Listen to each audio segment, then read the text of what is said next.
Welcome back to FasTrax Cars and Kevin Matlo. I got Lou here with an absolutely incredible 1927 Ford T hot rod. Lou, welcome to my channel. Oh, thanks. Thank you kindly. Yeah, I guess I am the owner of the car, and always been interested in old vehicles all my life. Yeah. I can buy a new one, but that don't interest me. Yep. Yeah, so yeah, I wanted another vehicle to build, and seen an ad on Kijiji. Yep. And it was down near Selkirk, Manitoba. Yep. And it was the middle of winter. Mm-hmm. If I remember, December the 14th in 2014. Yeah. And I had spoken with the guy actually 4 times. Really? Yeah, and he kept telling me that this car is absolutely pristine, no rust, never been into an accident. The upholstery is like new. Everything was there. The radiator, the seats, not a dent, not a scratch, and no rust. I said, well, it's coming 100 years old. It's got to have rust. No.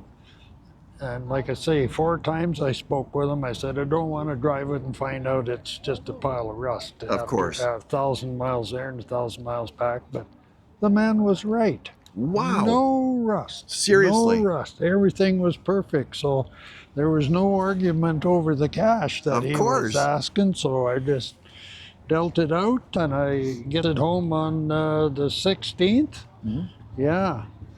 Just a couple of days later, I drove a lot, worked all day and drove all night, and got it home. And then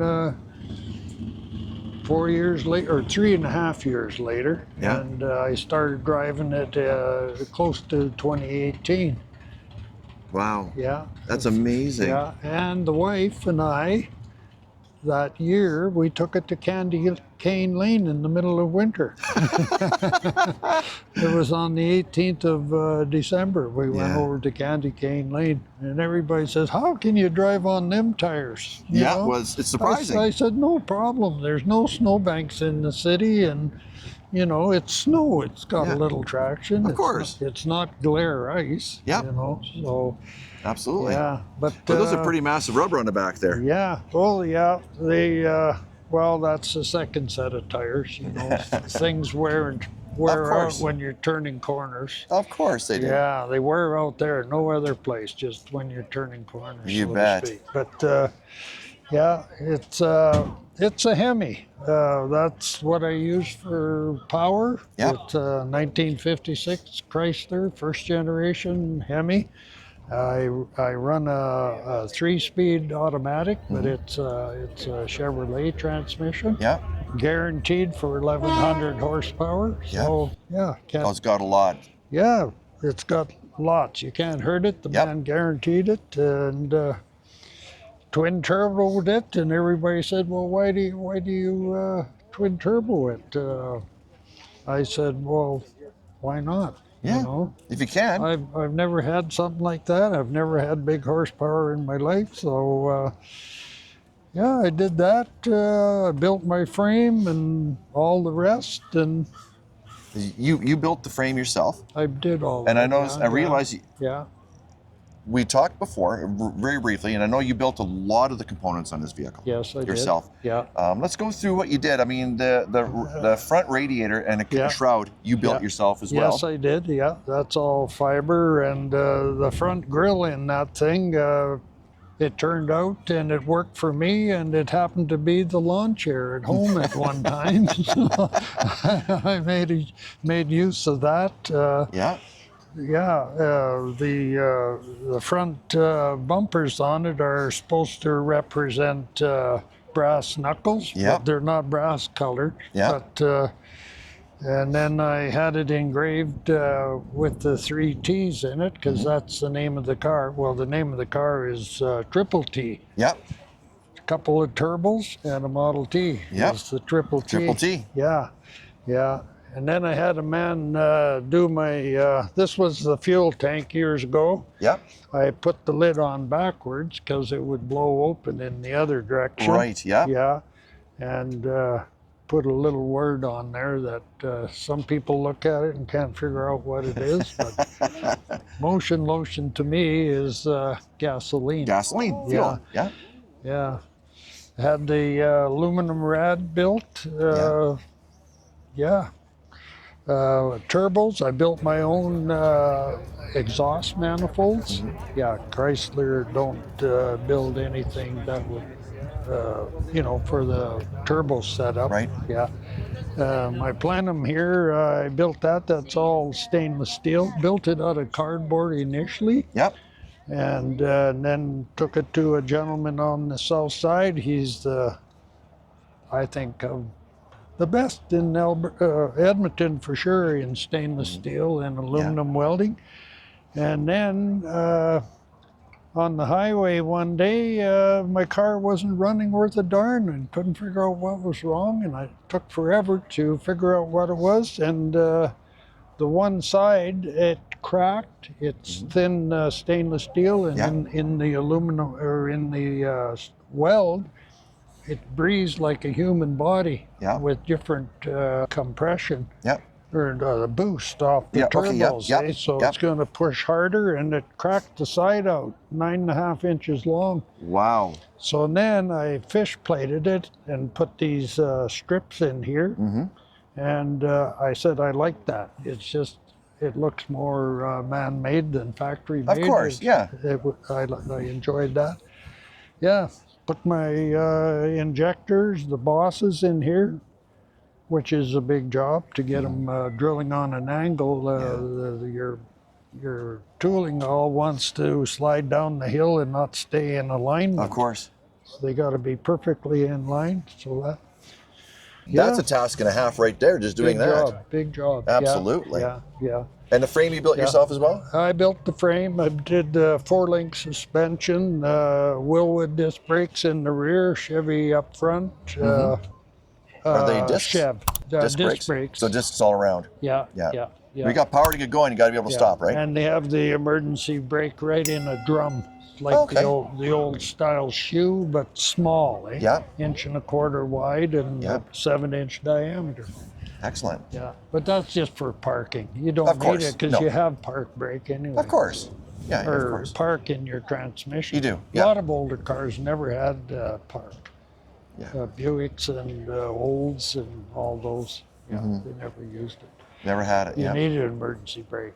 And a standard transmission, you need an emergency brake. Eh? You do. Yeah. You know, or you could leave it in the gear hoping it don't roll away. Just put it in park and you're good to go. Yeah. Absolutely. I got power seats in there.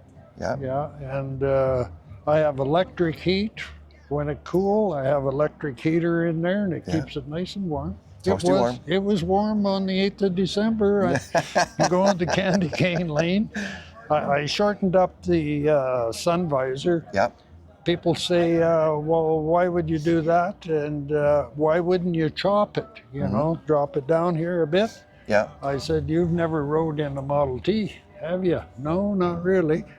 I said, well, you can't see the red light ahead of you with the sun visor down, because I said, you're sitting way back from a straight up and down windshield. You have no vision of the light. So I said, you got to shorten this up and then you can see the light. Absolutely, that makes sense. Other than that, no, it all runs. It's running great. It's been excellent for me. And no mufflers?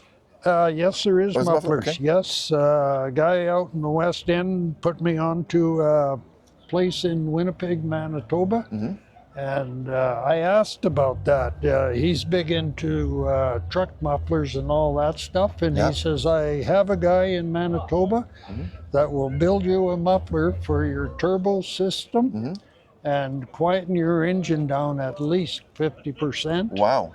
So I agreed with the man and waited about a month, and I got 2 mufflers and put them in, and they're the same shape as what a farmer's grain auger is. Okay, yeah. Small hole, like a pipe. Mm-hmm. About a 1-inch hole is all it is, and then the spiral wrap. And every time you change direction on a turbocharged air, it deadens the sound. So Nice.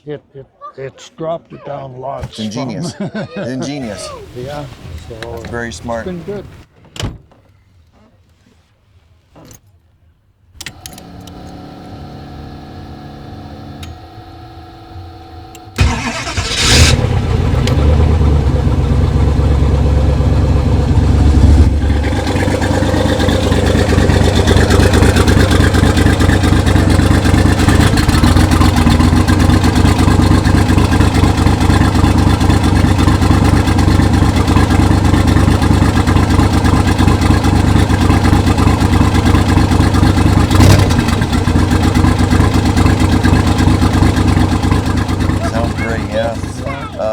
And the suspension is still leaf spring? No, No? that's 4-link under there Four-link, okay. with coilover seat. Oh, okay. Yeah, Okay. yeah, for the back. Okay. Yeah. And why'd you change that out? Why? Yeah. Well, it's a Ford 9-inch in there, so, and with the torque, you got to have something better. Right. And then you don't get wheel hop when you're laying on it pretty hard. Absolutely. Yeah. That's important. It's a hot rod. You're going to lay on it every once in a while. She squats and goes, but it will break loose at 60 mile an hour on the pavement. Wow. Yes, it will. What does it weigh? 26, 2,400 pounds? It's a lot heavier than what you see. Okay. My fuel tank, it's all aluminum, but it's 20 imperial gallons. Wow, it's a big tank. Big tank. And it weighs, without me in it, the way it's sitting there right now, if it had a full tank, it was 3120. Really? It's that heavy. I would have never guessed that. Yes, it is. Yeah. Yeah. So you built it robust and you built it to last. Yeah, that's correct. Yeah. That's excellent. Yeah. 2x3 frame, 188 wall, and it's got a Chevy steering column in it, and you know, a little bit of everything. Whatever works for you, that's what you use. That's what a hot rod is. Yeah. You're going to make it to your own taste. You can make it to work for you. That's correct. Flames on the side look awesome. A little bit. They look awesome. Yeah, you don't need a fire extinguisher because they're not that hot. Well, visually they are hot. That's beautiful. And the black finish looks great. Oh, thank you. Yeah. Great. And the canvas, or the... the old style top on it. Yeah, what is this? This is vinyl, isn't it? Rubber? Yeah, no, it's a vinyl or rubber. I'm not sure what they used. Yeah. Looks great. Yeah, thank you. Looks fantastic. Yeah. And it's a 4-speed? No, it's a 3. 3-speed. 3-speed. Okay. Turbo 400. Yep. Yeah. Yeah. That's fantastic. Is there anything else you want to talk about that I might have missed? You covered a lot. I don't know. It's just an old car. It's an old car with a lot of heart. Yeah, that's right. I like it old. Absolutely. Yeah. A little bit of farm stuff here. Leather. Yeah. Okay? Yeah. You do what you have to do to finish a product. Absolutely. Yeah. There's no way you're going to put a cover on this. You can't. No, you can't. No, don't want it. It's legal. Lots of vehicles never had fenders years ago. Yeah. Whatever. And the hairpin suspension, when you got, was that a rebuild or was that the original or what? No, that's out of SoCal. Okay. Yeah, they give that system out and you can put it in whatever. Right. Whatever you want. Right. Yeah. And it fit in there perfectly, obviously. Yeah, well, when you build your frame, it's built accordingly. Right. For your mounting position. And, yeah. And you adjust it to what you need. Oh, yeah. Well, all absolutely. you do is just make one location right where you put it to your frame. Perfect. Yeah. I've heard a lot of people complain about what is, the difficulty of making them work and getting them lined up and getting everything else. Yeah. I guess if you know what you're doing. Eh? If you know what you're doing, it's not so bad. Sometimes it's trial and error, and you got to change it and feel it where it's going to be the best for you for the given vehicle. Yeah. Yeah. So, Yeah. yeah. Fantastic. Yeah. And headlights, they're obviously more modern headlight. Yeah, they're a reproduction. They're supposed to be like a Dietz. That was a given name back in the day. And they made a nice headlight, and I ordered them, and it didn't say Dietz on them, but they're a reproduction of Dietz. Yep. And tranny cooler I have under there. Yep. And it, I don't think it ever, you know, it's electric, and if the tranny ever got warm, it would come on and circulate for it. But it does its job all the time. Absolutely. It's good. It all works good. Thank you so much for spending so much time with me. I do appreciate your time. You've got a beautiful car. Thank you. Thank you. I appreciate your time. Yeah. If you're an automotive enthusiast like we are, like, comment, subscribe, and don't forget to turn on the notification bell so you're alerted when new videos go live. We post videos weekly, and this is completely free.